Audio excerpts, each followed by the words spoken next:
Waktu dia berkuasa, dia sanjung perlembagaan itu. Ya, wallahi wa billahi wa tallahi Abdul Hadi bin Awang bersumpah untuk mempertahankan dan memelihara perlembagaan persekutuan. Waktu dia jadi kerajaan, dia sanjung atas kepala otak dia perlembagaan itu. Tapi bila dia jadi pembangkang, dia menulis. Bila dia hilang kuasa, dia menulis betapa perlembagaan itu adalah penjajah. Oleh kerana perlembagaan itu penjajah, maka hakim membuat keputusan mengikut undang-undang penjajah dan meninggalkan undang syariah. Sejak bila pula undang syariah itu ada kat perlembagaan tu yang kamu kata ya, hakim tak ikut? Mana satu undang Islam yang ketua hakim telah buang? Tak dinyatakan, tak ditulis pun. Sebab memang dia tidak tahu pun. Dia menulis kerana emosi, hasad dan dengki semata-mata. Bukan kerana dengan ilmu dan pengetahuan, bukan kerana dengan iman. Ya? Dia menegur, bukan menegur lah, dia menghentam raja, menghentam kerajaan bukan atas dasar iman, bukan atas dasar perintah Allah, tetapi atas dasar emosi dan kebencian. Itu dia. Itu sebenarnya yang berlaku.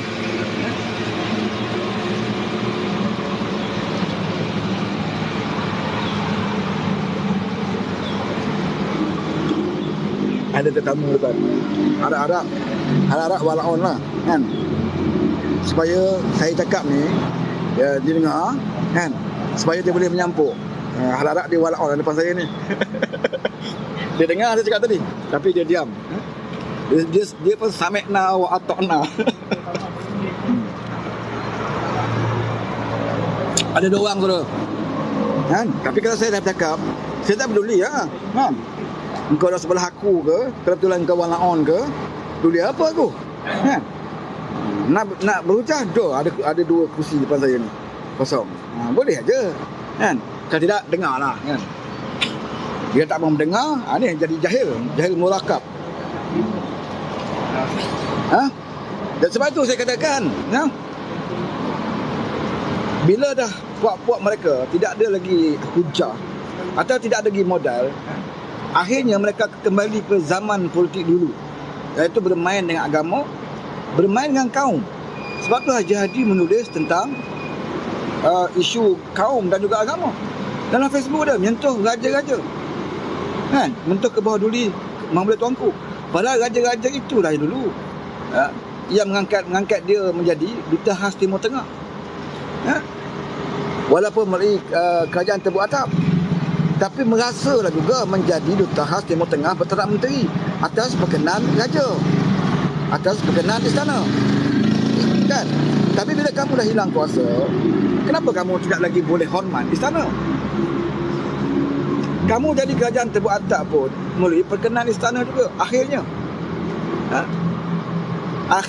diperkenankan oleh istana untuk mengangkat kamu jadi kerajaan. Tapi bila kamu tidak lagi diberikan peluang oleh rakyat, dan sebenarnya kamu tidak jadi kerajaan bukan kerana raja tak bagi, rakyat tak pilih kamu. Kamu hanya dapat 74 kerusi PM, 74, tak cukup jumlah kan. Kami 82, tak cukup tapi lebih banyak daripada kamu. Tak cukup tapi lebih banyak daripada kamu. Sebab kami cerdik, bila kami tak cukup, kami ajak orang lain join. Kamu pula tak cukup, sombong, ego. Sebab kamu tak nak ajak orang kerjasama, kamu nak, kalau boleh kamu nak pergi beli. Kamu nak buat macam kamu dulu, dengan cara mencari dan melanggan pelacur-pelacur politik. Kamu nak buat macam tu lah. Nak berbincang cara baik tak nak, sombong, tak nak bincang. Dah lah jumlah tak cukup, tak nak bincang. Dan kamu nak buat apa dah? Aku nak beli. Nak beli 10 orang, nak beli secara 10 orang daripada UMNO, BN. Aku nak beli GPS 2-3 orang, aku nak beli JIS 2-3 orang. Aja macam tu. Macam nak beli ikan kat pasar kan, nak pilih ikan ni sikit, ikan ni sikit macam tu. Politik tak macam tu. Sebab tu kamu jadi kerajaan tu tidak stabil. Sebab kerajaan kamu ada kerajaan yang kutip sini sikit, kutip sini sikit. Semua orang yang mengampu kamu. Termakan dengan tawaran kamu, itu yang bentuk kerajaan. Sebab tu tak lama. 17 bulan dia terduduk kamu, Muhyiddin. Dia cerit. Kamu nak ulang lagi, sekali lagi benda yang sama. Bila kamu tak cukup jumlah, kamu nak kutip sikit. Macam tu kamu nak bentuk kerajaan. Paling kuat kamu dapat 115, 114 balik. Balik pada asal lah.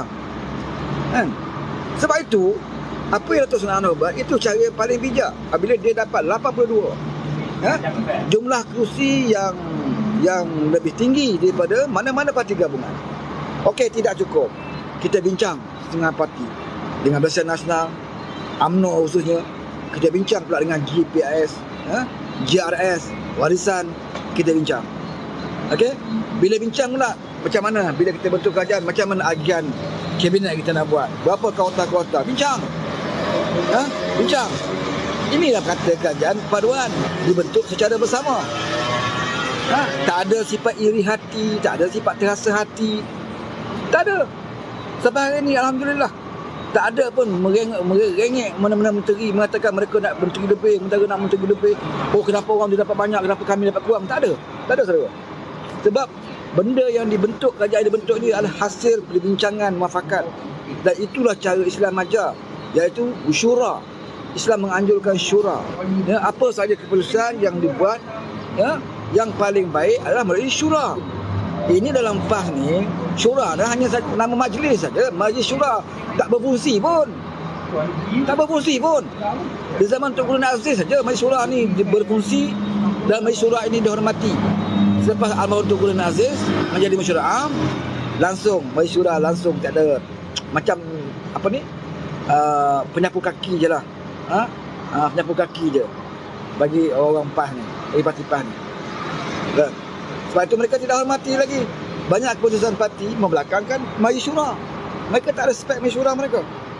Jadi apa yang Datuk Seri Anwar buat itu adalah secara muafakat majlis syura.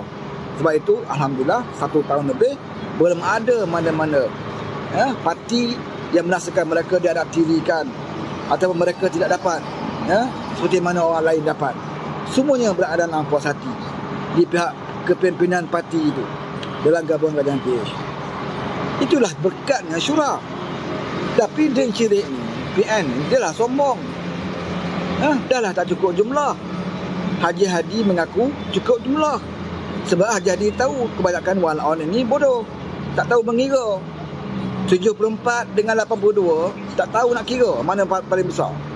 Sebab tu Haji Hadi dengan selamba dia sebut cukup jumlah, lebih dari cukup. Cukup jumlah, lebih dari cukup. Tunggu istana panggil. Dah sekali istana budaya panggil. Menghadap raja dah sekali yang panggil, Raja Putra yang panggil. Ni macam mana? Bukan salah ibu mengandung, saudara. Bukan salah Haji Hadi. Haji Hadi tetaplah salah. Dia dulu dah lama dah dia bersalah ni. Menyesatkan orang ni. Tapi salah kamu juga. Bila kita tak mahu menjadi manusia yang ada ilmu. Kita tak mahu. Waalaikumsalam, Ridwan Rosli. Aku saja live account ni tuan. Account pertama aku kena tahan ISA. Jadi nak memperkenalkan akaun baru ni, akaun yang kedua ni, kena buat live lah kan. Jadi bagi kawan mana yang tak sempat tak follow, cuba follow lah akaun ni. Termasuk walaun pun boleh masuk follow ya. Taklah. Sebab sasaran saya buat live sebenarnya kepada walaun sebenarnya. Kepada walaun sasaran saya. Sebab bagi saya menjadi wajib menjadi kewajipan kepada kita yang tahu tipu daya PAS ini, yang tahu kemungkaran yang PAS lakukan ini, wajib ke atas kami menyampaikan. Kalau tidak kami akan dipersoalkan di akhirat nanti. Kenapa biarkan umat Islam disesatkan oleh lebay-lebay kemaruk, lebay-lebay kedaung ni? Sedangkan kamu tahu. Kalau kamu tak tahu tak apa. Kamu tahu bahawa Haji Hadi itu pembohong. Kamu tahu bahawa mereka itu penunggang-penunggang agama. Tetapi kenapa kamu tidak memberitahu rakan-rakan kamu, saudara mara kamu, tentang perangai ulama-ulama puak-puak Khawarij ini? Jadi kita kena buat, kita kena mainkan peranan kita sebagai Islam. Kena sampaikan. Kalau tidak kita berjawab saudara. Kita bercakap ni bukan kita memperkatakan tentang keburukan mana-mana ulama. Satu orang ulama pun saya tak sentuh di sini. Saya cuma sentuh Hadi, seorang pemimpin politik yang membawa sikap-sikap khawarij dia, seorang pemimpin politik yang cuba mengajak para penyokong dia untuk tidak lagi menghormati perlembagaan, tidak lagi menghormati institusi raja-raja. Jadi kewajipan kita nak bagi tahu. Sebab saya kesian tengok walaun-walaun ini. Mereka dah lah susah, miskin, B40 banyaknya kan. Mereka tidak diajar tentang bersyukur atas nikmat apa yang mereka perolehi. Mereka diajar cara dia, hendaklah kamu hentam kerajaan itu walaupun kerajaan itu menyuapkan nasi ke mulut kamu. Ini dah ajar dia jadi. Sebab ajar dia ajar apa? Dia kata apa rezeki yang kamu dapat, tak kira lah mana kerajaan, dia kata itu adalah Allah yang bagi. Allah yang bagi, maka jangan kamu sesekali terpedaya dengan mana-mana pemimpin. Engkau harus terpedaya dengan aku walaupun aku tak bagi apa-apa kat engkau. Macam ni. Dia senang je dia nak ajar pada walaun dia. Sebab dia tahu walaun dia tidak ada boleh berfikir dengan jauh. Betul juga dia kata. Rezeki Allah bagi, bukan kerajaan perpaduan bagi, bukan Anwar bagi. Maka tak perlulah kita nak pertahankan walaupun dia buat benda yang benar. Kita kena cerita keburukan dia. Haji Hadi walaupun dia tak bagi apa-apa pun, kurangnya dia pakai serban, jubah dia panjang, janggut dia panjang, walaupun dia jalan 3 selender. Jadi inilah yang diajar. Dan tugas kita di luar inilah, kita kena memberikan pencerahan. Kalaulah dalam 10 orang yang mendengar dapat 1-2 yang boleh berfikir dengan baik, alhamdulillah saudara. Kita tak mengharapkan semua orang, sebab kita tahu tak ramai orang yang menerima satu kebaikan. Kalau kejahatan, kalau cerita maki hamun orang, cerita pasal perantar, cerita pasal benda dalam kelambu dan seluar, tu ramai nak suka dengar. Di kalangan warna ni dia suka seronok cerita-cerita benda dalam seluar dalam kain ni. Sebab itu kalau tengok jenayah, statistik menunjukkan kes-kes rambang seksual kan, kes-kes sunnah muhram, rogol, berumur, statistik paling tinggi di Kelantan. Di Kelantan saudara. Di Kelantan. Cakap lah tutup kedai judi ke apa semua, jadi tutup lah. Tapi nafsu rakyat dia masih gagal untuk ditutup. Mereka hanya mampu menutup kedai judi saja. Tapi kes-kes moral tinggi. Statistik baru lagi diumumkan. Bawah umur di Kelantan, statistik tinggi bunuh diri baru ni sampai peringkat ke tahap terpaksa solat hajat kat jambatan tu. Kes bunuh diri saudara. Kita tahu dalam Islam ni bunuh diri tidak benar, diharamkan. Diharamkan bunuh diri, tapi berlaku di Kelantan. Sebab apa saudara? Wallahu alam. Kenapa di Kelantan? Hidup susah ke? Tertekan ke di Kelantan? Takkan tertekan. Kata bawah kerajaan Islam di Mekah ni hidup seperti hidup dalam syurga. Tak ada air pun tidak ada masalah bagi rakyat Kelantan. 30 tahun, 33 tahun tak ada air, mereka tak ada masalah. Yang penting Islam. Mereka bahagia dan sejahtera di Kelantan. Tapi kenapa berlaku kes bunuh diri banyak? Sampai kata terpaksa solat hajat kat tengah jambatan. Nasib baik mereka bunuh diri kat jambatan, boleh solat hajat kat tengah jambatan. Kalau mereka bunuh diri dalam jamban, terpaksa mereka solat hajat dalam jamban saudara. Ini dia. Jadi relax level order. Kita minum dulu. Saya bukan apa saudara, saya nak api-api orang depan saya ni. Kan nampak macam malaon sikit. Saya cakap kuat sikit, mana tahu kalau dia kata, "Hey, aku bantah cakap kau." Best lah kan. Tapi saya duk forward cakap kuat sikit. Buat tak tahu je dah. Aduh. Kan? Tapi kalau orang komen macam ni bukan main malaon. Ini akaun nombor 2 ya. Ada member tanya tadi, akaun baru ke? Akaun baru jugalah. Tapi akaun nombor 2, yang pertama bawah tahanan ISA. Bawah tahanan ISA. Okey ya, terima kasih banyak kepada kawan yang telah pun follow. Cuma saya nak test je lah akaun ni sebenarnya ya. Test je lah akaun ni sebenarnya. Cuma seperti mana yang saya sebut tadi lah ya, kita mengucapkan syukur, alhamdulillah semakin hari nampaknya Kerajaan Perpaduan semakin nampak memperlihatkan ya dengan jelas hala tuju dia dalam isu agama sendiri, ya, di mana kita menyelesaikan banyak perkara yang selama ini tidak dipedulikan. Contohnya lah isu kalimah Allah, ya, sehingga orang boleh mencabar kalimah Allah ini. Zaman mereka tak buat pindaan undang-undang pun, akhirnya Kerajaan Malaysia Madani buat untuk menghentikan isu kalimah Allah itu, kita buat pindaan undang-undang. Kemudian isu Neelin, isu Neelin tentu juga atas kealpaan kita, kelalaian kita dalam menggubal undang-undang di negeri, sehingga ada orang yang ada ruang untuk mencabarnya dan mereka menang. Jadi kita juga kena pindah balik, tubuhkan MKI untuk memperkasakan lagi undang-undang Mahkamah Syariah ini, agar di masa akan datang tidak ada orang boleh cabar lagi undang-undang kita. Ini yang Kerajaan Malaysia Madani buat, yang mereka tak pernah buat, bahkan tidak pernah bersuara dulu sewaktu mereka jadi kerajaan. Dalam satu mahkamah, daripada mula mahkamah Neelin tu mereka tak cabar. Mereka sendiri tak pernah solat hajat pun dekat mahkamah tu, tak pernah buat ucapan pun. Masuk mahkamah kedua pun, ya, mereka juga tak pernah buat solat hajat, ataupun demonstrasi sebagainya. Tiba-tiba bila hilang kuasa, baru teringat pula nak solat hajat, baru teringat pula nak berdemonstrasi. Selama ni tak ingat, sebab selama ini jadi menteri. Ustaz Derih jadi menteri waktu itu, Taqiyuddin menteri undang-undang waktu itu, semua seronok saudara. Tak teringat ni. Tapi lah Neelin tu kita punya guru kita. Neelin tu dalam Mufakat Nasional, saing kita, okey. Neelin tu saing kita dalam Mufakat Nasional tu. Tak suai lah lawan dia. Dia mampu lah dia tak lawan pun. Kita dah jadi menteri masa tu, kan. Kan ada gambar Neelin sama Taqiyuddin, kan, punya lekang cing saudara. Dia bergambar berdua tu. Rupa-rupanya ahli Mufakat Nasional. Mufakat Nasional siapa pengurusi dia? Anwar Musa.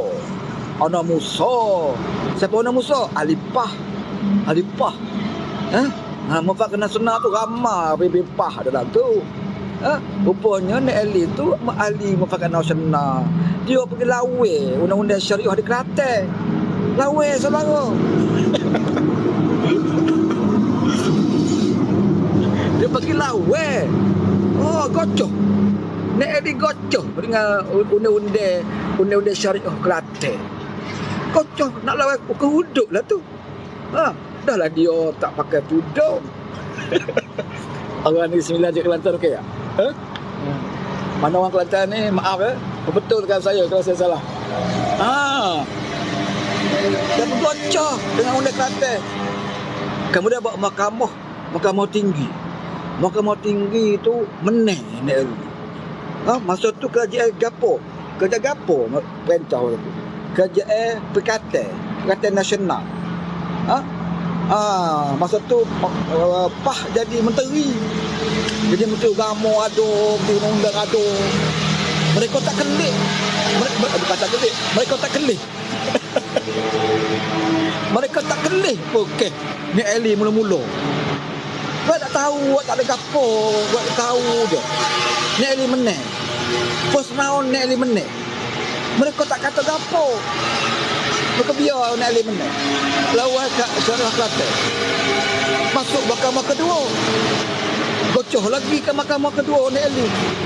Masa tu kerajaan kita, kerajaan Perikatan. Cakap kuat-kuat nak bagi orang sebelah ni dengar. Baik tahu je dia. Wah, saya nak provoke ni. Biar dia menyampuk sikit. Kalau dia menyampuk boleh kita buat live sikit kan. Ada sebelah.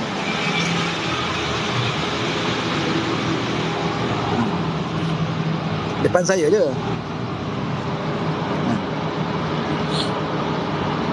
Okey, sambung balik. Masuk pusingan kedua, Ambo kecek Kelantan. Boleh kecek Kelantan. Mentah. Masa pusingan kedua, mahkamah kedua, Neelin gocoh lagi dengan undang-undang syariah Kelantan.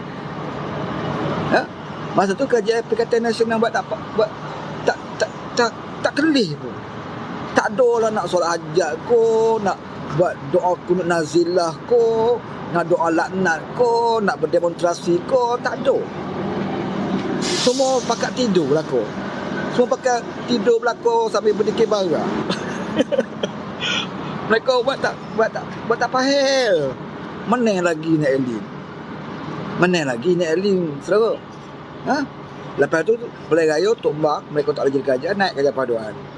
Masuk mahkamah persekutuan. Mahkamah yang akhir.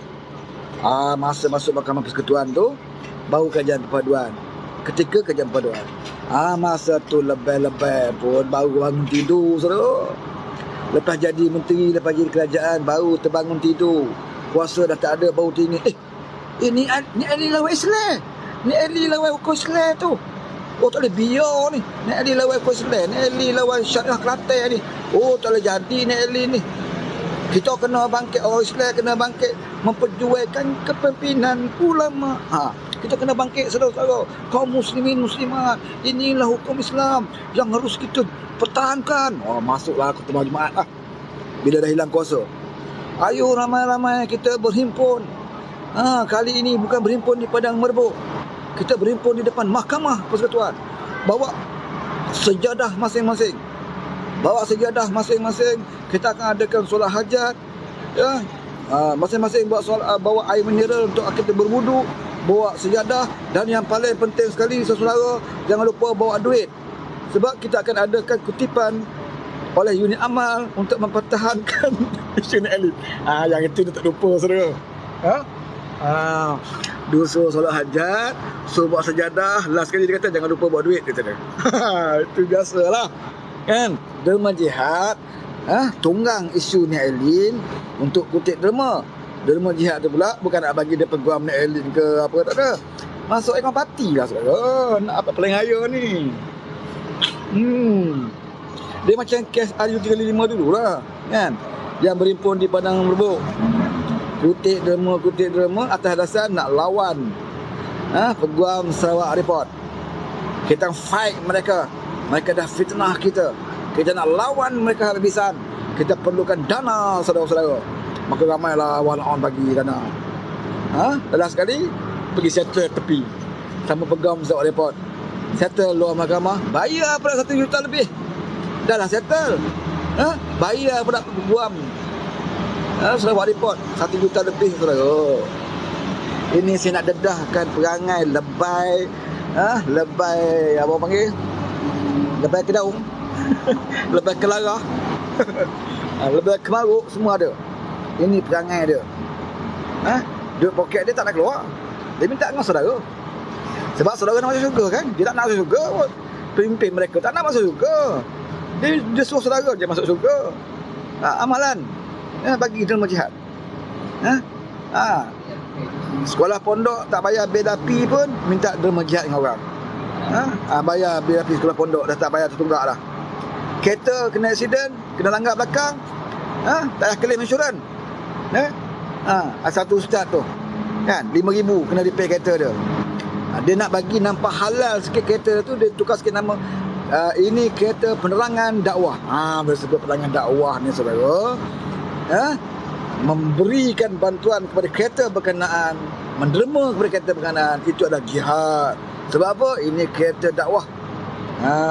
Maka keluarkan tabung, isytiharkan tabung untuk repair kereta ustaz ni. Kena lentung tengah jalan. Tak ada insurans ke, orang tanya? Jangan tanya insurans. Kalau claim insurans, nanti SCB tinggi. Teruklah ustaz nak bayar. Jangan claim insurans. Cara dia derma jihad lah.